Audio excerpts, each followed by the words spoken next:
Abençoados e abençoadas, professor Márcio Caldas, mais uma vez, gravando um videozinho de penal. Estamos dando sequência naquele projeto Código Penal Comentado.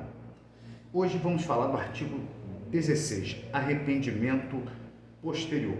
Mas antes, vamos nos inscrever nesse canalzinho mequetrefe, pichuruco, para ver se ele dá uma encorpada. Dê o like, compartilhe, participe. Tá? A gente no último vídeo, nós deixamos no ar uma pergunta sobre o que seria arrependimento posterior e a diferença desse arrependimento posterior para o arrependimento eficaz. Olha como o nome é parecido, né? Bom, não se confunda. Arrependimento eficaz pressupõe que o crime não se consumou.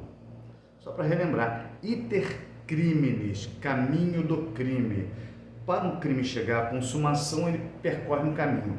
Primeira etapa, primeiro passo é cogitação. Segundo passo, preparação. Terceiro passo, execução. Quarto passo, ou última etapa, a consumação. No arrependimento eficaz, o iter criminis é interrompido no terceiro passo, na terceira fase, na terceira etapa, ou seja, o agente ingressa na fase da execução, pratica os atos executórios, esgota os atos executórios, mas antes de que ocorra a consumação, o agente volta a agir no sentido de impedir a consumação. E se de fato ele impedir a consumação, a gente pode chamar esse arrependimento de eficaz. Então, o arrependimento eficaz, ele ocorre antes da consumação, ok? O arrependimento posterior é diferente porque é posterior à consumação. Então, pressupõe a consumação.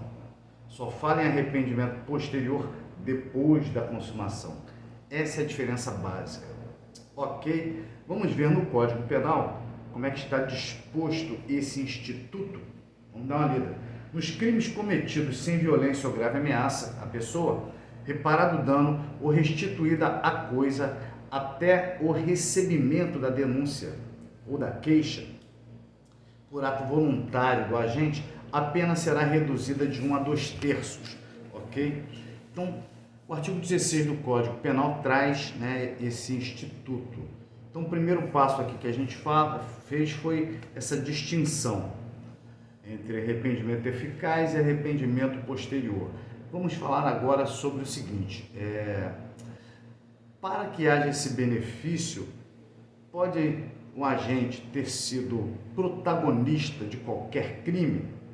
Não, tem que ser crime que não tenha havido emprego de violência ou grave ameaça contra a pessoa. Mas se for crime em que tem sido empregada a violência contra a coisa, por exemplo, pratiquei um furto e tive que romper um obstáculo, destruir, arrombar uma porta, meti a marreta, a picareta, houve emprego de violência contra coisa. Isso impede o reconhecimento do arrependimento posterior e a consequência, que é a diminuição da pena? Não impede. O que impede é a violência contra a pessoa, ok?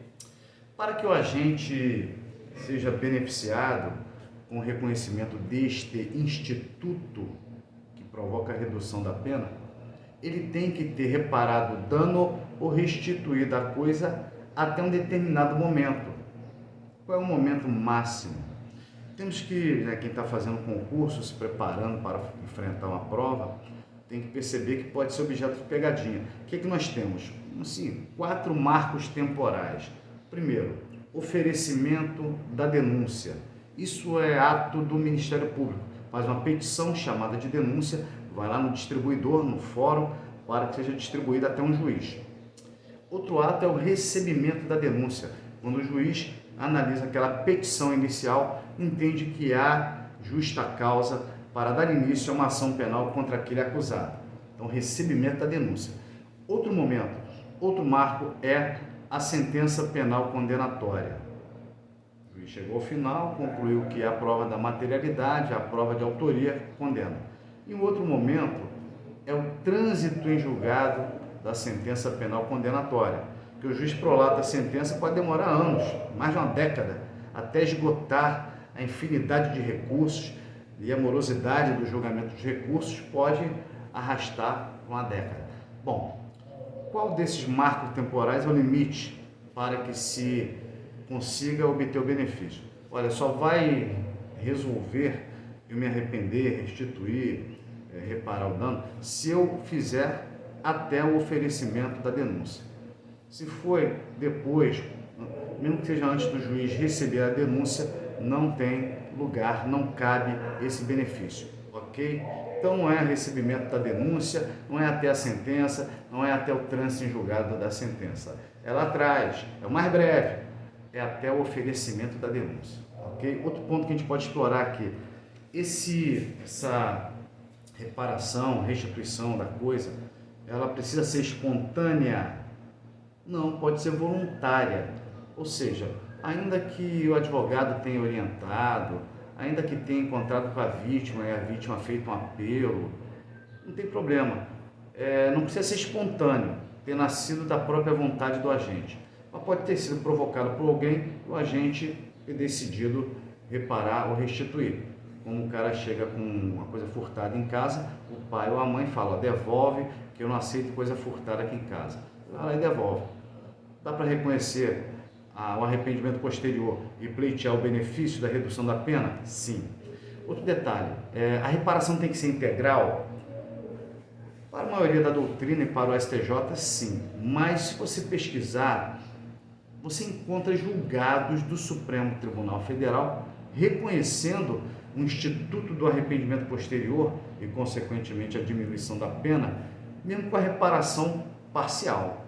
Então, dependendo, se você está do lado da defesa, você pode buscar esse entendimento para pedir lá a diminuição da pena. Outro detalhe, qual é a natureza jurídica do arrependimento posterior? É uma circunstância atenuante ou é uma causa de diminuição de pena? É uma causa de diminuição de pena, também chamada de minorante. Qual a importância prática em saber se é atenuante ou se é causa de diminuição de pena? Primeiro, na hora da dosimetria, você saber em qual etapa do critério trifásico de Nelson-Hungria que você usa, aquela minorante. E o segundo, você tem que saber que a atenuante, ela aproxima a pena até a pena mínima, mas ela não pode levar a pena para um valor aquém da pena mínima. Já a causa de diminuição de pena é mais benéfica porque ela pode levar a pena a um patamar inferior à pena mínima. Não fica preso, o juiz não fica preso às balizas mínimo e máximo que o legislador trouxe ao prever o crime, ok? Para a gente fechar, a pergunta é, se a vítima não quer receber a coisa de volta ou a reparação do dano, não quero, quer mais que ele se lasque, o agente pode ainda assim pleitear a redução da pena? Pode, prevalece que sim. Se a vítima não quiser receber, azar é dela, mas ele vai dar um jeito de depositar em juízo e pleitear o benefício. Mas, última questãozinha que eu vou deixar no ar. Se por um acaso você tem dois agentes, dois criminosos que participaram do crime, um deles repara o dano ou restitui a coisa, o outro não restitui, só um deles. A diminuição da pena será aplicável aos dois ou apenas àquele que reparou, aquele que ressarciu, que restituiu a coisa? Em outras palavras, o arrependimento posterior é um instituto de natureza subjetiva, só beneficia aquele sujeito que de fato reparou, ressarciu, restituiu, ou ela tem natureza objetiva? Ela favorece todos aqueles que participaram do fato do crime, ainda que só um deles tenha reparado. No próximo vídeo a gente responde. Inscreva-se no canal, curta esse videozinho, compartilhe e responda aí a nossa enquete. Abraço, fique com Deus.